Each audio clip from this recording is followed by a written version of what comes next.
Dernièrement, je suis tombée sur ces propos d'Emmanuel Macron. C'est les Haïtiens qui ont tué Haïti.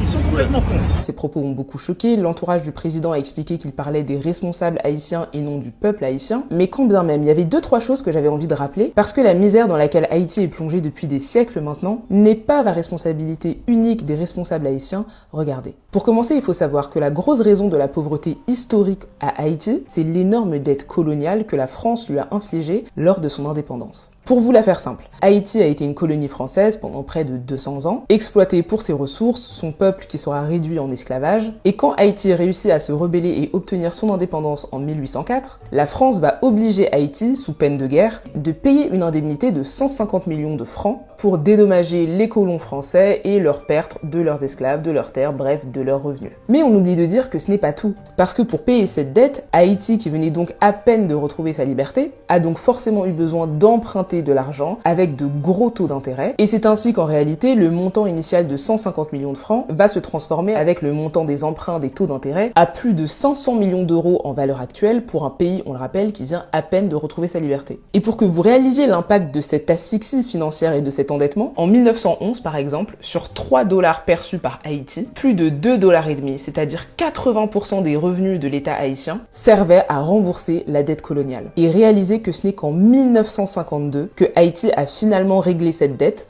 y compris les emprunts et les taux d'intérêt, en 1952. C'était il y a à peine 72 ans, c'est donc extrêmement récent. Et cette situation a donc considérablement empêché Haïti d'investir dans son propre pays, de se développer. Une grosse enquête du New York Times a récemment estimé que cette dette coloniale de la France a en réalité coûté à Haïti entre 21 et 115 milliards de dollars en perte de croissance économique. Et la double peine en plus avec Haïti, faut pas l'oublier, c'est que dès son indépendance, donc en 1804, ce pays va être volontairement isolé et bloqué par les Occidentaux en termes de commerce et d'influence, parce qu'il ne voulait pas que Haïti, qui était quand même devenue la première république noire indépendante, ne commence à trop rayonner et à donner des volontés d'indépendance aux autres colonies. On retrouve facilement des archives, par exemple, du sénateur américain Thomas Benton, qui dira à l'époque « Nous ne pouvons tolérer qu'une insurrection victorieuse de nègres porte ses fruits ». Donc il faut quand même le reconnaître, on a voulu faire payer à Haïti le fait de se rebeller, de prendre son indépendance. Et cette dette coloniale, ce système d'emprunt, c'est ce que certains historiens appellent aujourd'hui la double dette ou encore le néocolonialisme par la dette. Et au-delà maintenant de cette dette et de ses conséquences, il faut aussi reconnaître que l'instabilité politique qui n'a jamais cessé à Haïti a aussi été liée de nombreuses fois à des ingérences américaines et européennes. C'est-à-dire qu'il ne faut pas l'oublier, en 1915, les États-Unis ont envahi Haïti avec comme motif d'apporter la paix et de stabiliser le pays, alors que finalement on se rendra compte qu'ils ont envahi Haïti uniquement pour empêcher l'arrivée au pouvoir de Rosalvo Bobo, qui était un politicien très anti-américain et qui menaçait donc leurs intérêts. Ils vont mettre à la place le président d'Artiguena, beaucoup plus cordial, qui va leur permettre d'obtenir le fameux traité de 1915, qui va donner aux États-Unis le pouvoir de superviser l'économie d'Haïti, de donner aux représentants américains un droit de veto dans toutes les grosses décisions gouvernementales d'Haïti, de dissoudre l'armée haïtienne pour la remplacer par une armée dirigée par les États-Unis, et ils réussiront même à faire changer la constitution haïtienne, qui interdisait aux étrangers de posséder des terres à Haïti. Ils vont réussir à la changer pour avoir accès aux droits de propriété immobilière et retrouver un certain pouvoir sur les domaines du sucre, du tabac, du bois ou encore du café. Donc une intervention américaine qui n'était pas forcément là pour la paix à Haïti, mais plutôt pour la paix des intérêts américains. Et c'est pour ça que je trouve toujours que c'est facile de critiquer les responsables haïtiens, qui bien sûr ont une part de responsabilité, mais de nombreuses fois l'Occident les a aussi utilisés. C'est-à-dire qu'il y a eu des dictateurs haïtiens extrêmement violents comme François Duvalier, qui terrorisait la population haïtienne avec ses milices privées qu'on appelait les tontons macoutes, qui abusaient de la corruption, mais qui étaient pourtant soutenus par l'Occident, parce que ça les arrangeait. On était en période de guerre froide, en période de révolution à Cuba, et l'Occident, surtout les États-Unis, avait besoin d'Haïti comme rempart au communisme dans la zone des Caraïbes. Et donc un président dictateur, violent et corrompu comme François Duvalier a pu se maintenir au pouvoir avec le soutien finalement de l'Occident, parce qu'il arrangeait leurs intérêts. Et inversement, il y a eu des cas où l'Occident a poussé des présidents haïtiens à quitter le pouvoir, comme ça a été le cas pour Jean-Bertrand Aristide en 2004. Tout le monde le sait, la France comme les États-Unis avaient demandé sa démission. Et quelques temps après, il a effectivement quitté Haïti et la présidence. Alors certains diront qu'il a été chassé parce que c'était un président autoritaire et est instable. D'autres diront que c'est parce qu'il s'opposait aux États-Unis qu'il considérait comme plus dangereux que le sida, ou encore parce qu'il avait demandé à la France de rembourser et d'indemniser Haïti de cette fameuse dette coloniale. Quoi qu'il en soit, des documents qui sont sortis en 2021 indiquent que même le Canada a eu un rôle dans le départ du président haïtien. Un départ qui a continué à plonger Haïti dans une instabilité politique endémique et un chaos dont le pays ne s'est jamais vraiment relevé. Car aujourd'hui, 20 ans plus tard, absolument rien n'a changé. Le pays est toujours en crise, le dernier président a été assassiné, les gangs ont presque pris le contrôle du pays, il n'y a plus de députés, plus de présidents, plus rien. L'insalubrité a atteint son pic, la malnutrition aussi, et la moitié des membres des gangs sont des enfants, et les armes qu'ils utilisent sont cyniquement des armes qui proviennent des États-Unis.